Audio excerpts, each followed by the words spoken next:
Hello दोस्तों, मैं फिर से आ गया हूँ आपके साथ एक नए टॉपिक के साथ, जिसमें हम लोग जानेंगे न्यूट्रिशन पोषण के बारे में।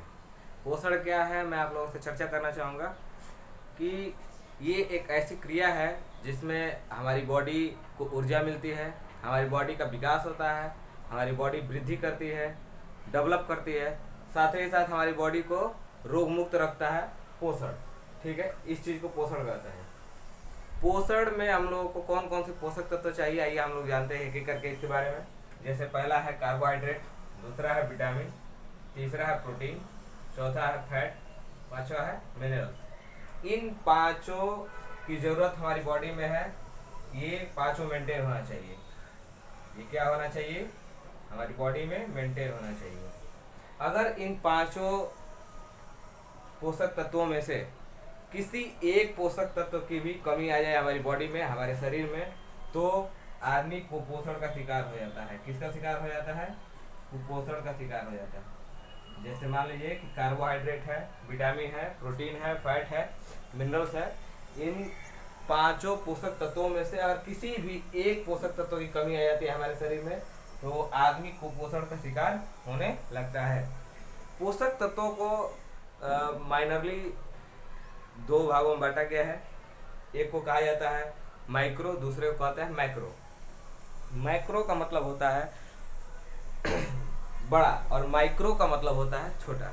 आइए इसके बारे में हम लोग डिटेल से समझते हैं।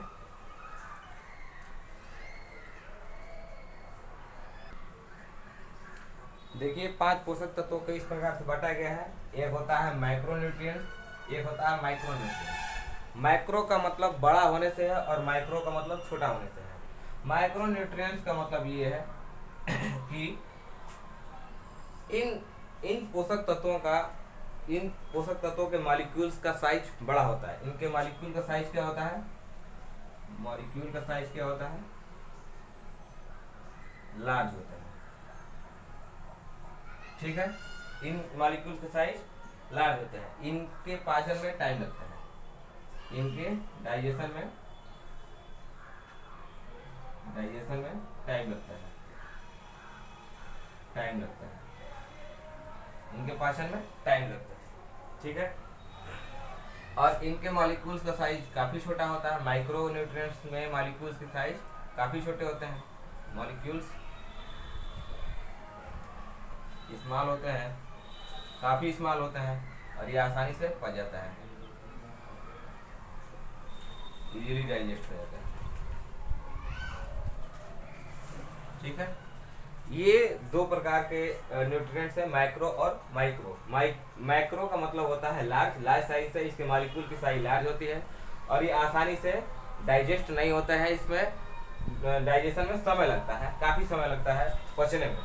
और माइक्रो न्यूट्रिएंट्स का मतलब होता है छोटे से। इसका मतलब ये होता है कि इनके मॉलिक्यूल का साइज क्या होता है? छोटा होता है, और ये इजीली डाइजेस्ट हो जाते हैं, बहुत ही आसानी से पच जाते हैं। तो हम एक एक करके एक एक न्यूट्रिएंट्स के बारे में काफ़ी डिटेल में चर्चा करेंगे। तो आइए हम लोग जानते हैं इसके बारे में, कुछ डिटेल्स पढ़ते हैं। तो आइए हम लोग जानते हैं विटामिन के बारे में। विटामिन की खोज की थी हंक ने। खोज किसने किया था? हंक ने। हंक ने खोज किया था। किस सन में किया था भाई? 1912 में। किसमें? 1912 में। विटामिन से हमें किसी प्रकार की कोई ऊर्जा नहीं मिलती है, इससे ऊर्जा नहीं मिलती, बॉडी को ऊर्जा नहीं मिलती। ये हमारी बॉडी में केवल विकास करता है, ऊर्जा नहीं मिलती। इसका मतलब जीरो कैलोरी ऊर्जा हमें मिलती है। मतलब ऊर्जा मिलती ही नहीं है विटामिन से। अगर आपके दिमाग में ये होगा कि विटामिन की गोली ले लेने से हमारी बॉडी एनर्जेटिक होगी, इंस्टेंट एनर्जी मिलेगी, तो ये कदापि सत्य नहीं है। आप लोगों को इसके बारे में सोचना चाहिए कि ऊर्जा नहीं देता है। विटामिन हमारी बॉडी का विकास करता है। ठीक है, विटामिन से हमारी शरीर की वृद्धि होती है, शरीर में वृद्धि करता है, शरीर में वृद्धि एवं विकास के लिए जिम्मेदार है। शरीर में वृद्धि एवं विकास के लिए जिम्मेदार है।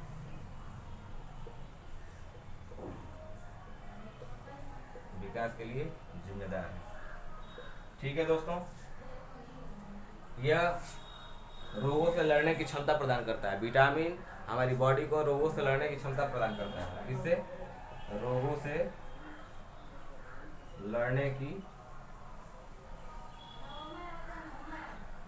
क्षमता प्रदान करता है। क्षमता प्रदान करता है।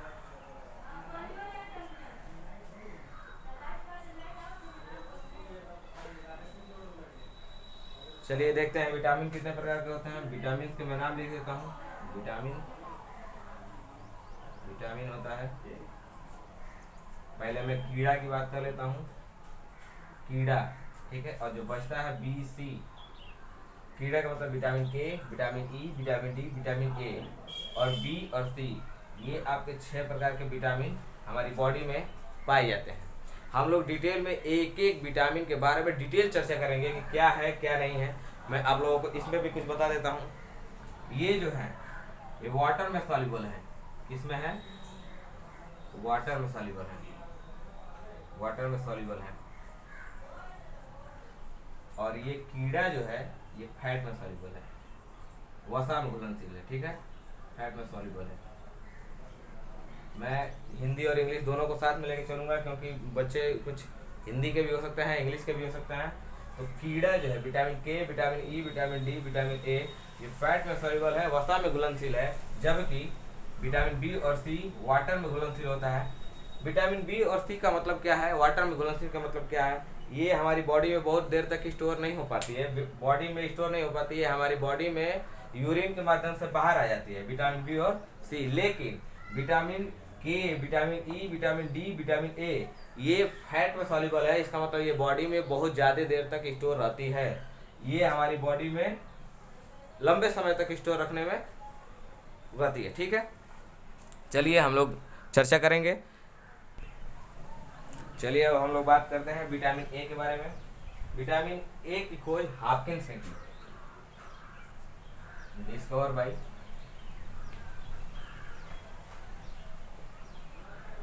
ये खोज हॉपकिंस ने किया। हॉपकिंस और मैकुलन दोनों लोगों की सहभागिता है, मैकुलन और हॉपकिंस दोनों की, ठीक है। विटामिन ए, ठीक है, इसका रासायनिक नाम है रेटिनॉल। रासायनिक नाम क्या है? केमिकल नेम बोलते हैं इसे। रासायनिक नाम क्या है? रासायनिक नाम रेटिनॉल। इंग्लिश में भी लिख देता हूँ रेटिनॉल, ठीक है। ठीक है दोस्तों, इस विटामिन का सर्वाधिक भंडारण या मैक्सिमम स्टोरेज हमारे लीवर में होता है। इस विटामिन का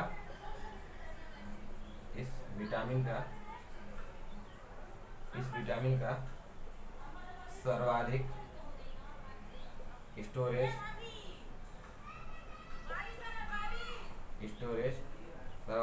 हमारी लीवर में होता है। किसमें? लीवर में। यकृत बोलते हैं इसे, ठीक है दोस्तों।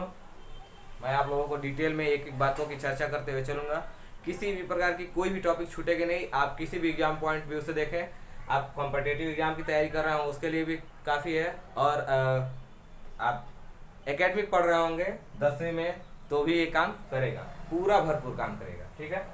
तो इस विटामिन का सबसे अधिक भंडारण कहाँ होता है? यकृत में होता है। यह एंटीऑक्सीडेंट का काम करता है, प्रतिऑक्सीकारक का काम करता है। ये काम किसका करता है? प्रतिऑक्सीकारक। मैं बताता हूँ प्रतिऑक्सीकारक ये क्या है? एंटीऑक्सीडेंट, ऑक्सीकारक,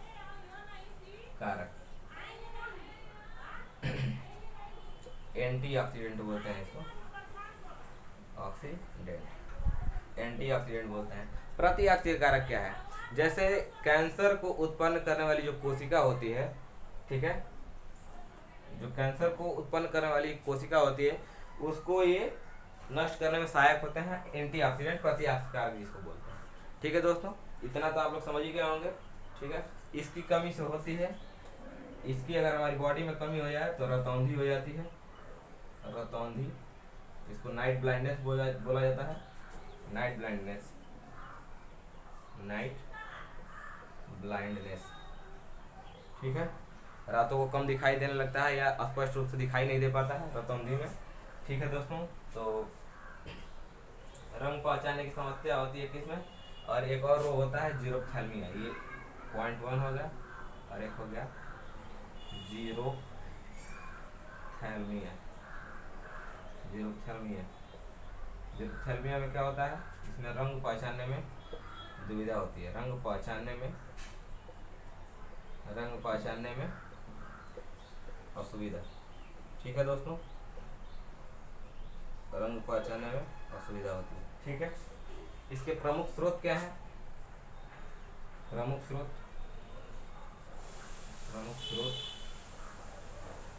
गाजर है। क्या है? गाजर है, गाजर है, पपीता है, कंद है, गोल्डन राइस है, मक्खन है, गोल्डन राइस, इसके बारे में आप लोग पढ़ लीजिएगा, गोल्डन राइस के बारे में। ठीक है, मक्खन है, बहुत सारी चीज़ें हैं, इतनी काफ़ी है मेन सोर्सेस में। ठीक है, ये विटामिन